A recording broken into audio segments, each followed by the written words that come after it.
Hey guys, it's Sandro here from Carcraft Auto Detailing in Melbourne. Today's video has come about due to quite a few questions I tend to get about hand polishing a car's paint versus machine polishing and the differences between them in relation to technique and the outcomes that can be achieved. And straight off the bat, I want to make clear that polishing and compounding paint is about removing scratches and defects as well as refining clarity and adding gloss, which is achieved through polishing abrasives. And I don't want this to be mistaken with waxing or sealing the paint, which is about adding depth and protecting the paint. Like most of you out there that have contracted the detailing bug, I too went through a progression that started with washing and waxing my car, and then as I noticed roughness and swirls on the finish, I began claying and hand polishing to try and address those issues. But being the person that I am, I noticed and was bothered by the fact that even with all my hours of washing, claying, polishing and waxing, my paint still didn't look as good as I'd like it to be. So for me, machine polishing was something that I pondered for quite a while, as I was a little scared to take that first step of uncertainty, not wanting to ruin or burn through my paint. And unlike today with YouTube and so many other online sources, I was pretty limited in researching and acquiring a whole lot of information about it.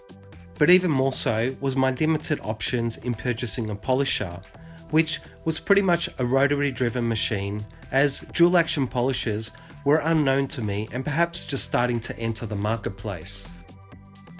Another thing that has changed dramatically in the last couple of decades is car paint.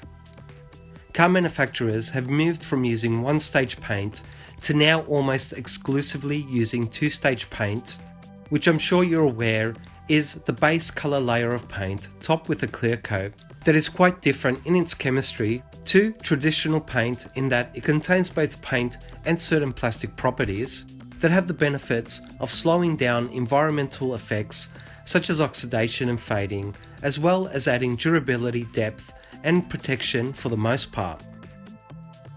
Although the quality of clear coat has improved greatly since its introduction, it has also become harder to work with and more varied in its extreme hardness in one spectrum to extreme softness on the other end of the scale, creating a larger diversity and more troubleshooting from a detailing perspective. So how does this translate to hand polishing versus machine polishing? Basically, it's made hand polishing, and even more so compounding, close to impossible when chasing defects on super hard paints or when trying to finish down flawlessly on super soft paints. One advancement, perhaps above all others, that has made machine polishing so accessible and safer, not only for home enthusiasts, but also for beginning professionals, are dual action polishers. The truth is that even though I thought that in my early days of rotary polishing I was producing fantastic results, I'm sure that if I was to compare it to my work today, I would be devastated and disappointed in my earlier work. That's not to say that my results were bad back then. It's just more of a reflection on how far detailing and paint correction has progressed. And although many old school detailers might not want to fess up to it, buffing holograms were indeed a part of most jobs. The better ones, however, were just less prominent.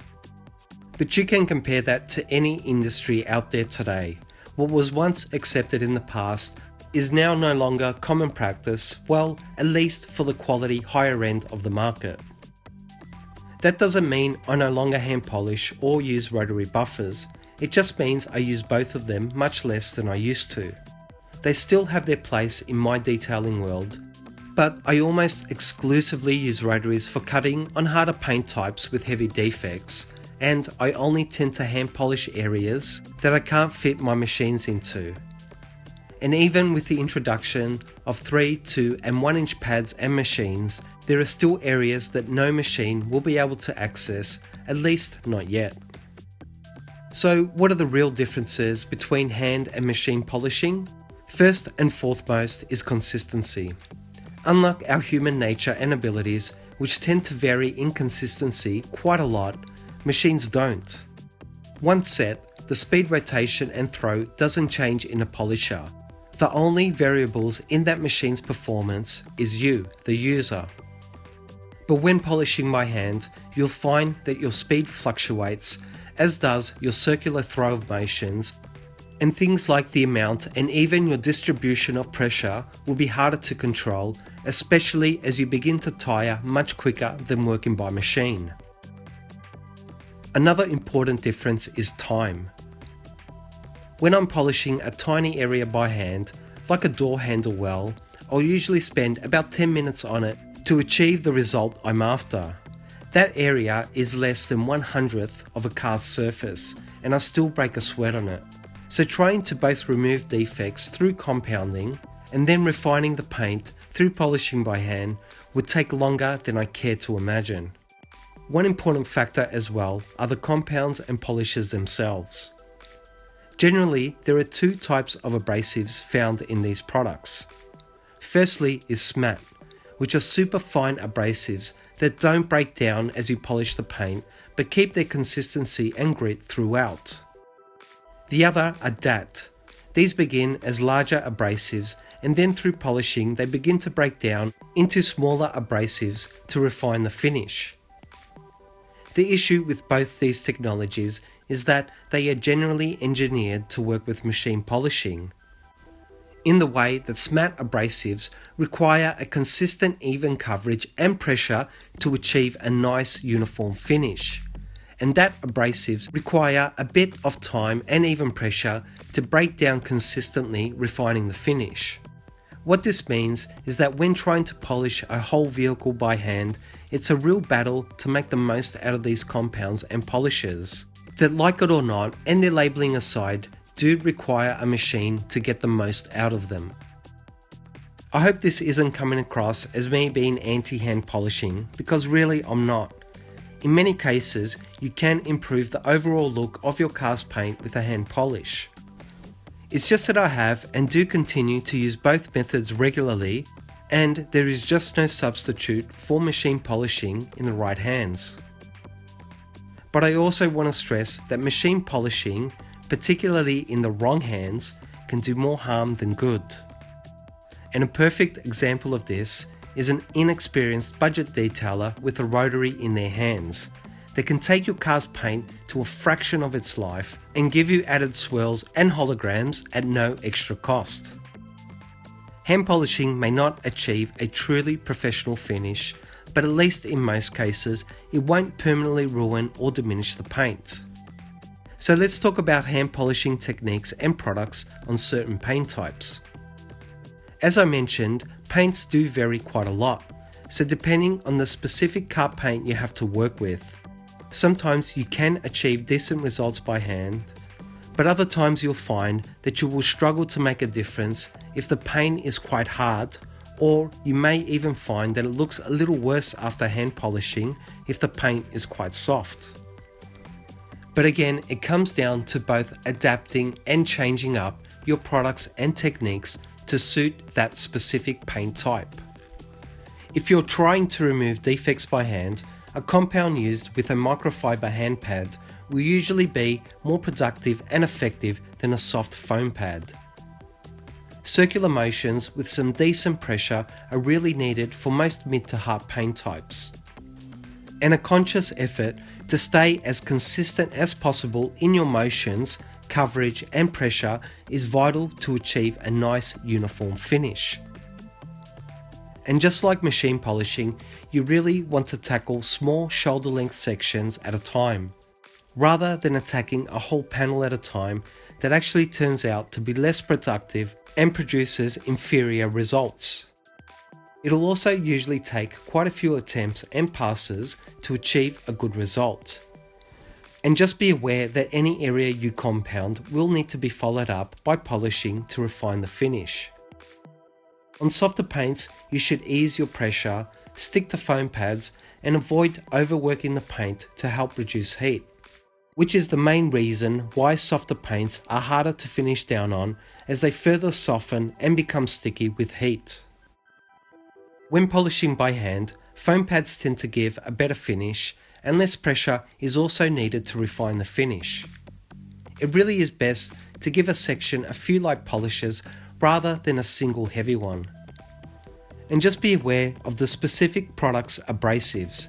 As I mentioned before, if you're using a DAP polish or compound, it'll take far longer to break down those abrasives by hand in comparison to machine polishing.